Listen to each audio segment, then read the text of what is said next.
The stone walls squeezed in on Zane. Or maybe it was just his panic. He paced. The tiny cell somehow felt smaller with each step. This is the worst luck ever. While the rooms are not ideal, I do not see what is so terrible about our situation. We're in prison, man. Prison. How is that not terrible? Being in prison is just a change in our situation. It gives us a chance to make a plan. A plan? For what? Digging out of here with a rusty spoon? Escaping is one option, but it is a short-sighted one. The real questions are, who gains from us being here? What do they want? And how can we turn this situation to our advantage? Oh, great. Nothing says advantage like being stuck in a stinky, moldy cell. Maybe we should just redecorate while we're at it.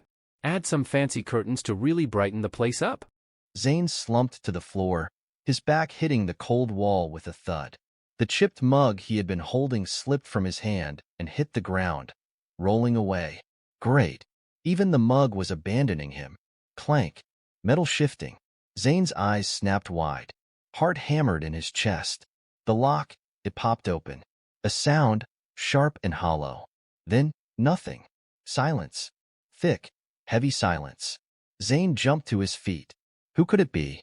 Was it a guard coming to take them away? An assassin sent to silence them? Or worse, was it the jailer bringing them dinner? He had heard the food was so bad it made plain water seem like a treat. We're done for. Zane grabbed Darius and tried to pull him behind the wobbly stool. Control yourself, Zane. We need to see what's happening before we... He went quiet as a figure came into the room. It was Lyra. Her bright red hair crackled with energy, and there was a huge grin on her face. Hey guys, miss me? Zane's jaw dropped. He stared at her like she was a ghost or something. Your appearance here is unexpected, Lyra. Did you have any trouble in your own cell? Trouble? Nah, it was boring. I figured I'd stretch my legs. You know I hate being stuck in one place. Stretch your legs? You broke out of your cell? A little crafting magic here. A little lockpicking there. It's all about having the right tools, you know. The right tools? You make it sound like baking cookies. We're talking about breaking out of prison here. Darius, say something. Your skills are impressive, Lyra, but your actions might have consequences. Relax, Darius. It's fine. No harm, no foul, right? But before she could say anything else, there was a noise. Heavy footsteps. Coming closer. Zane froze. So much for no harm, no foul. Footsteps. Closer. Louder. Then, silence. Right outside their cell. Zane held his breath. Heart pounding. This was it. They were done for. A guard's voice boomed as he pointed straight at Lyra. You're in big trouble, lady. Get back in your cell. But I am in prison.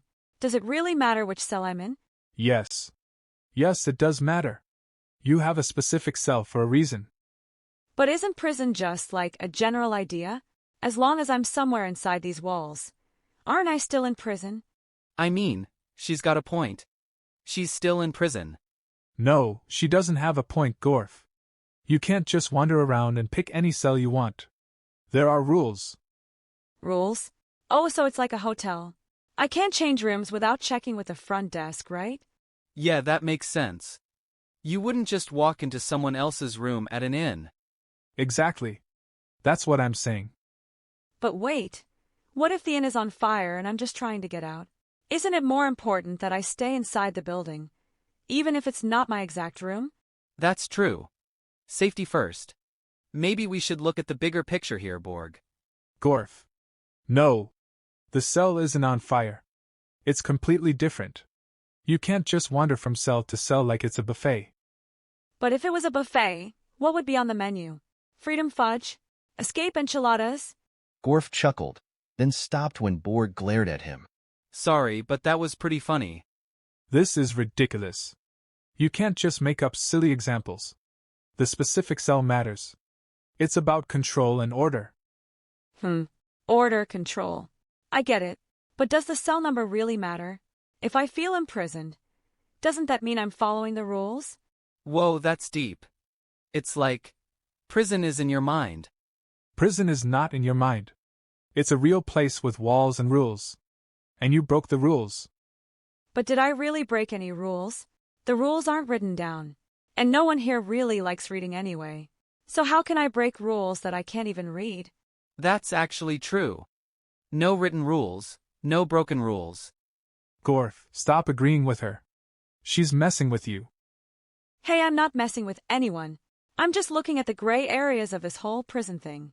You guys are really thinking outside the box today. We are not thinking outside the box. You're supposed to stay in your cell, and that's final. Oh, okay, if you say so.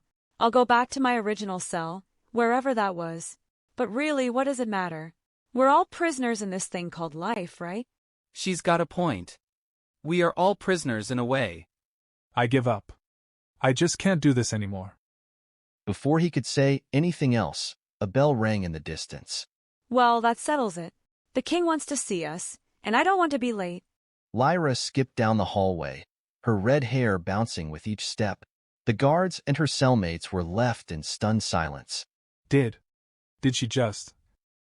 No idea, Borg. No idea. The guards turned to Zane and Darius, motioned for them to follow.